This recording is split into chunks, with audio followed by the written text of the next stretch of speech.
Relato: criei uma entidade para sair das dívidas e quase paguei com a vida. Meu nome é Fulano, tenho 32 anos. O relato que vou compartilhar aqui não envolve cemitério de madrugada, casa abandonada ou pacto de filme com sangue no meio de um pentagrama. O verdadeiro ocultismo, aquele que destrói a vida da pessoa, acontece dentro do próprio quarto, na frente de um notebook, num dia comum. Há uns 4 anos, eu estava no fundo do poço. Tinha sido demitido, meu nome estava sujo, o aluguel estava atrasado há 3 meses e a imobiliária já estava ameaçando com ordem de despejo. O desespero tira a racionalidade de qualquer ser humano. Eu passava as madrugadas acordado, fumando e pesquisando na internet qualquer forma de ganhar dinheiro rápido. Foi numa dessas madrugadas que eu caí num fórum da Deep Web, sobre magia do caos e ocultismo prático. Para quem não conhece, a magia do caos não tem nada a ver com adoração a demônios. É uma prática onde o ocultista usa a própria mente e energia vital para manipular a realidade. Um dos tópicos mais comentados nesse fórum era a criação de servidores. Basicamente, um servidor é uma entidade que você mesmo cria do zero. Você desenha um símbolo, um sigilo, dá um nome para ele, dá uma função específica, no meu caso, trazer dinheiro e oportunidades, e determina do que ele vai se alimentar para continuar existindo. O fórum alertava: a entidade é uma extensão da sua mente, como um programa de computador, e você precisa estabelecer uma data de validade para destruí-la. Se você deixar o servidor agir por muito tempo, ele ganha consciência própria, vira um obsessor e passa a sugar você para se manter vivo. Eu li os riscos, mas a fome e o desespero falaram mais alto. Eu decidi criar um. Comprei uma caixinha de MDF crua, de tamanho pequeno, dessas de guardar relógio. Desenhei o símbolo do meu servidor no fundo dela com tinta preta. Coloquei o nome dele de Áurea, que remete a ouro.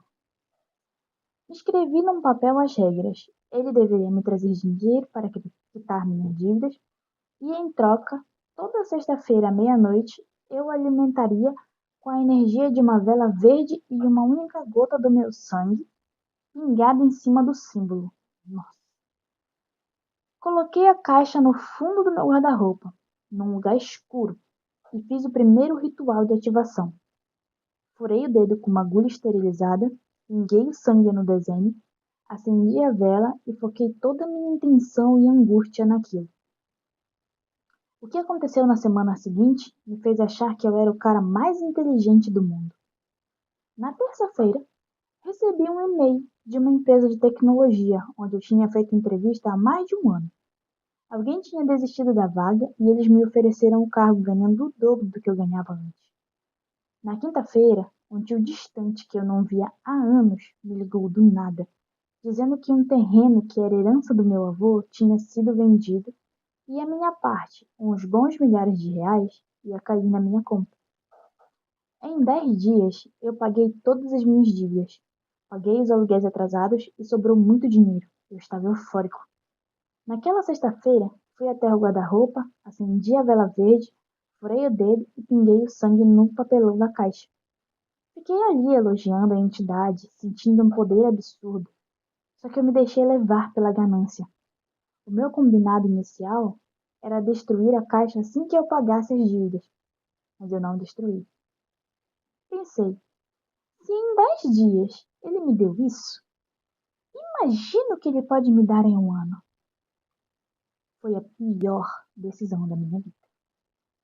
No segundo mês, a energia do apartamento começou a mudar. O dinheiro continuava entrando.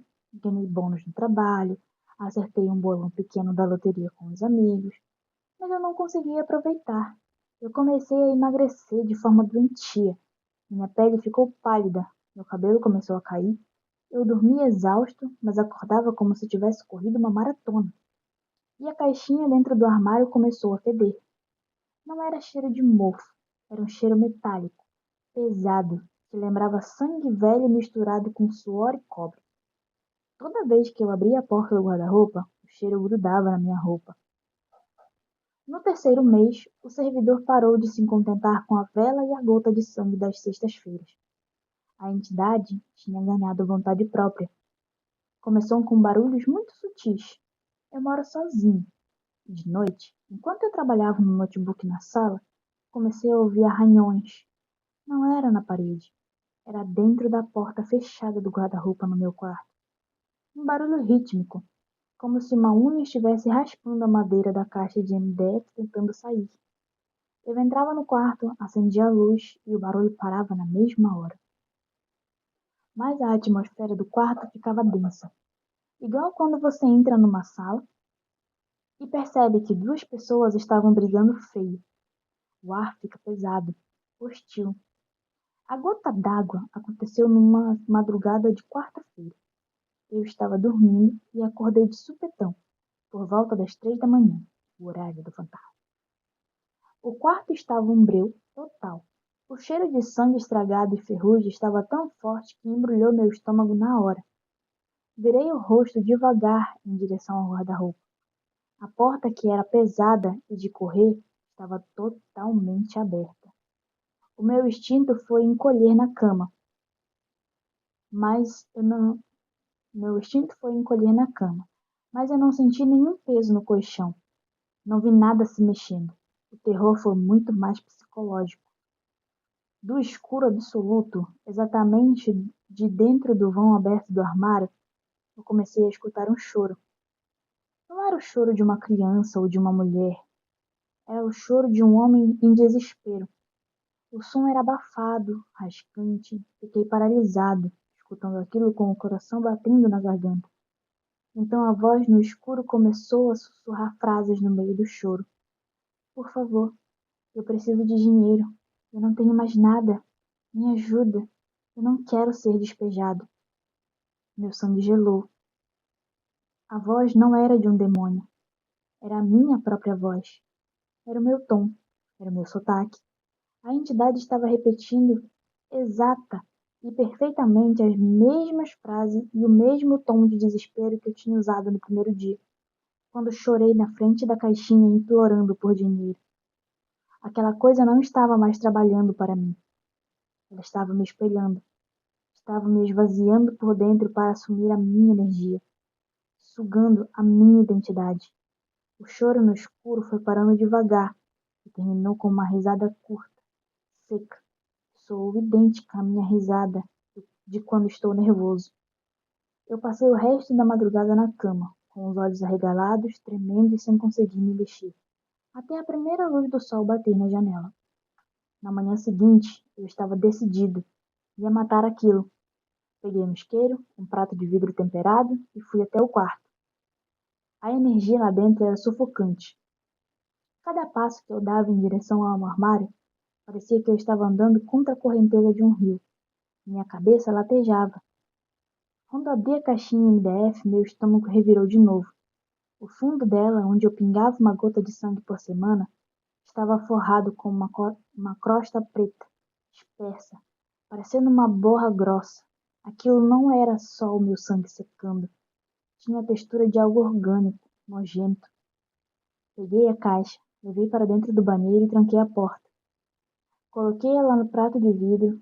O fórum dizia que para destruir um servidor sem que ele se volte contra você, você precisa queimar o objeto, apagar o sigilo e não demonstrar um pingo de medo. Assim que eu acendi o isqueiro e coloquei o fogo na borda da caixa, a lâmpada do meu banheiro queimou num estouro seco. Fiquei apenas com a luz fraca do isqueiro e das chamas começando a pegar na madeira e no papel.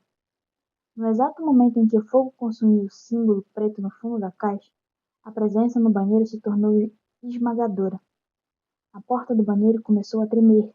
Alguém, ou alguma coisa, estava do outro lado, no corredor, empurrando a maçaneta com força, tentando entrar. Eu vi a sombra tampando a fresta da luz debaixo da porta. E do outro lado, eu ouvi a minha própria voz batendo na madeira e gritando furiosamente comigo mesmo. Abre! Para com isso. Abre agora. Você não é nada sem mim. O pânico foi tão grande que eu recuei e bati as costas no azulejo frio do box. Eu, tran... eu tranquei os dentes, fechei os olhos e murmurei para mim mesmo, lembrando da regra de não ter medo. Você não é real. Você é só uma ideia. Eu te criei e eu te destruo. O fogo engoliu inteira, a caixa inteira no prato. Uma fumaça preta e com um cheiro indescritível de lixo e enxofre subiu até o teto. Quando o último pedaço de MDF virou cinza e o fogo apagou sozinho no prato de vidro, a batida na porta parou. O silêncio voltou, a sombra por baixo da fresta sumiu. Eu abri a porta do banheiro com as mãos tremendo.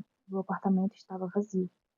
Aquele ar hostil, a pressão na cabeça e o cheiro de ferrugem tinham desaparecido, na mesma hora. Eu abri todas as janelas do apartamento, peguei o prato com as cinzas, desci até a rua e joguei tudo dentro de um bueiro, lá, lavando o prato com água sanitária depois. Eu tinha me livrado desse prato, não. Eu me livrei da entidade, mas o ocultismo cobra todas as dívidas com juros altíssimos. O universo tem uma balança, e o que você arranca na marra de um lado é tirado do outro. 2 dias depois do banimento, a empresa onde eu trabalhava entrou num processo de reestruturação e o meu setor inteiro foi demitido. O dinheiro que eu tinha guardado da herança do meu tio, eu gastei todo nos meses seguintes. Tive um problema de encanamento no apartamento que destruiu meus móveis. Bati o carro e precisei pagar o conserto do outro motorista. E fiquei doente com uma infecção que me fez gastar rios de dinheiro na farmácia. Eu voltei a estaca zero. Fiquei quebrado de novo. Mas pelo menos quando eu deitava a cabeça no travesseiro, eu sabia que estava sozinho no quarto. Hoje eu estou me reerguendo, com meu próprio esforço. Tenho um emprego normal, pago minhas contas suando a camisa. Se tem uma lição que eu aprendi e que repito para qualquer um que venha me falar de magia, simpatias profundas ou invocação de entidades na internet, é essa. Não existe dinheiro fácil no plano espiritual.